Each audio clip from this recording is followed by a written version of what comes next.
from the heart of the Neshoba County Fair right here on Founder Square. That's where it's all happening, just a few paces away from the pavilion where the candidates have the opportunity to address Mississippians, tell them about their campaigns, their vision, their proposals, their resumes, etc. And joining us now is Senator Chris McDaniel. He represents District 42 in the Pine Belt. And he is also, of course, a candidate for Lieutenant Governor of the great state of Mississippi. Senator, good to see you, sir. Thanks for coming on. Thank you for having me. I appreciate it.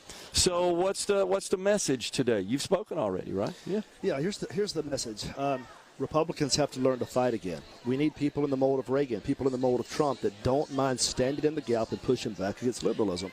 I tell you right now, the modern Democrat Party is lost and it's radicalized. And so in everything that we do as Republicans, we've got to find a way to defeat those people.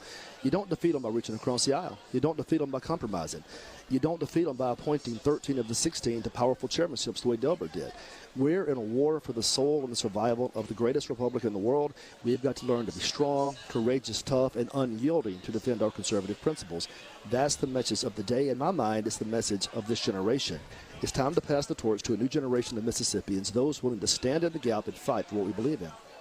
So, Senator, I know that you have highlighted the fact that the Lieutenant Governor did, in fact, appoint 13 of the 16 Democrats serving in the state Senate to chairmanships of committees. There are 45 committees, as you know. 2 do not have a chairman. One is the budget committee that rotates year to year between the Speaker and the Lieutenant Governor. That then leaves 42 that have chair, with 36 Republicans in the body. That left 7 Republicans without a chair, but instead 13 Democrats got a chair. What I'm leading up to is, if you're elected, would you only appoint Republicans as chair? And if that means that a Republican member may chair multiple committees, first, is that legal? Is that within the rules? It's permissible. And is that your plan? It is. Yes, sir. I'm not going to appoint Democrats to chairmanships. I'm just not.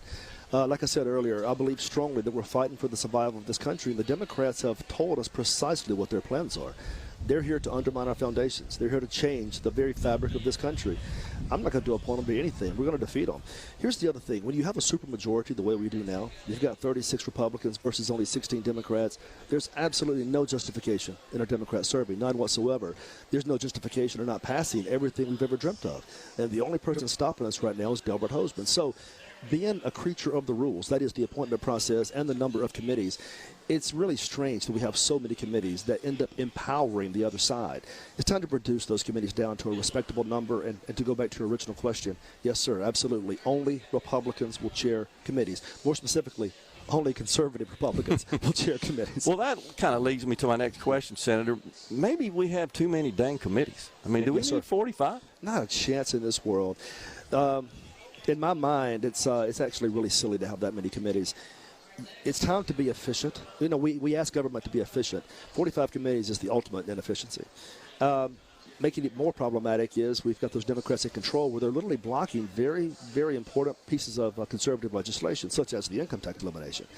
And I've never understood that. If we're sitting here watching everything it seems to be unwinding before us. If you talk to my kids, you know, my son the other day, he's 11 years old.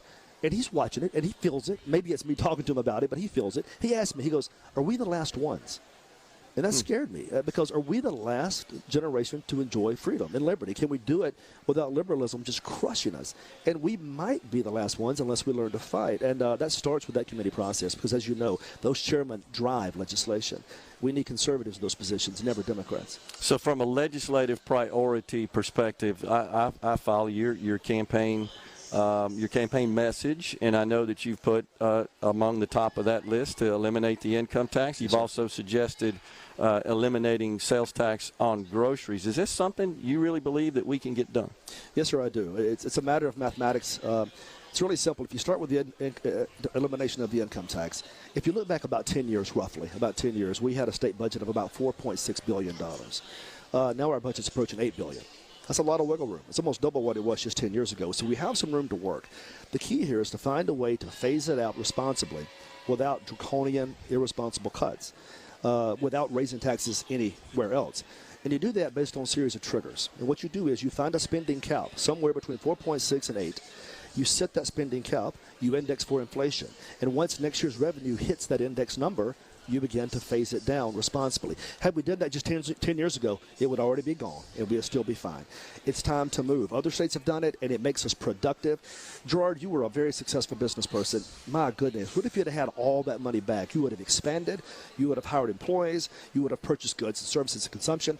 If we give all people that type of opportunity, we will take off, economically speaking. You know that, and I know that. Only one person is blocking it, and that's Delbert Hosemann.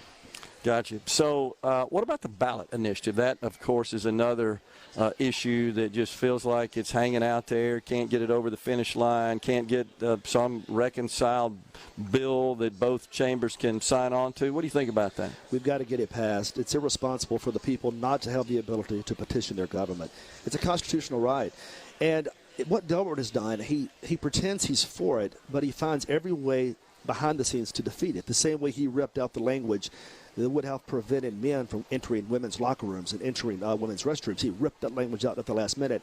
Same with the ballot initiative process. What he's done there is he's making it so impossible that it can't really be utilized, not successfully. It was already really hard. It had been attempted over 200 times, and only a small number of times have we ever passed an initiative. It's time to make it workable, and we can bifurcate it.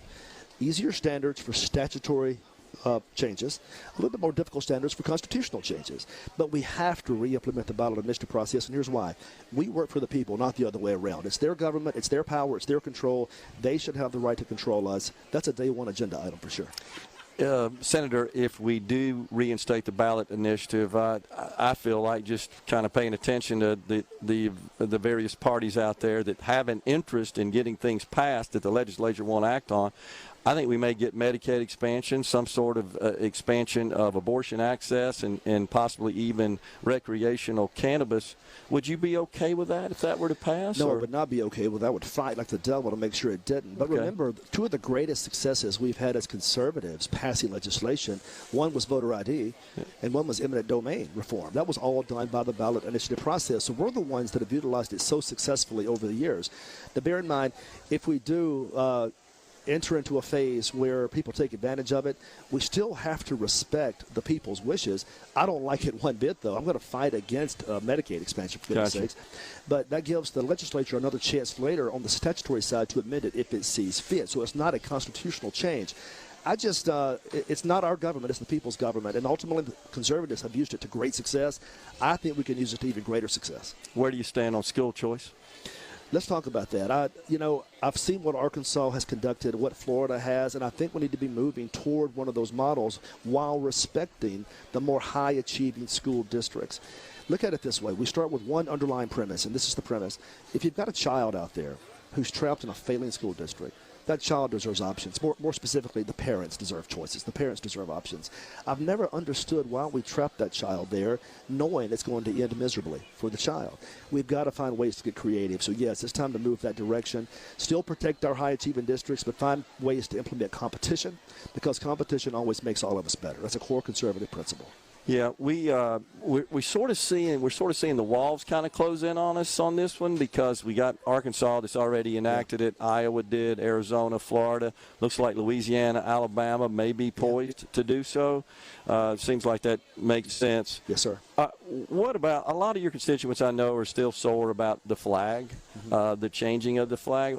How do you think we ought to act there if you're elected? That would be entirely up to the people. That's one of the reasons it's important to re-implement the ballot initiative process. I trust the people to make the call on that. That's always been my position, always. What about term limits? Very much favor.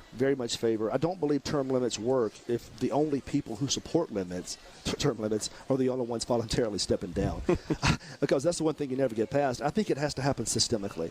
Everybody has to be subjected to term limits. That's the only way it shocks the system. For goodness sakes, our system needs shocking right now more than ever. So I support term limits wholeheartedly. It's another day one agenda item. I want to see it passed immediately. Certificate of need. They got to go. We need reform. It makes no sense. Gerard, again, you were a successful business person. Here's the way success works in business. Get the government out of the way and allow smart business owners to do what they need to do to be successful. CONs trap. They don't allow for competition. It's antiquated. It's wrong-headed. They've got to go. The more competition in the marketplace, the better off we all are. It creates efficiencies. It creates success and success stories. So, no, I want to see an open marketplace everywhere. Gotcha. Everywhere. Senator, good to see you, sir. Appreciate you coming on, and good luck in the campaign. Yes, sir. Thank you, sir. Thanks for having me. Thank you. Senator Chris McDaniel, candidate for Lieutenant Governor of Mississippi, has been our guest. We're stepping aside for a break right here at Founder Square. We're at the Neshoba County Fair. When we return, it's Robert Bradford, a candidate for Agriculture and Commerce Commissioner. Stay with us.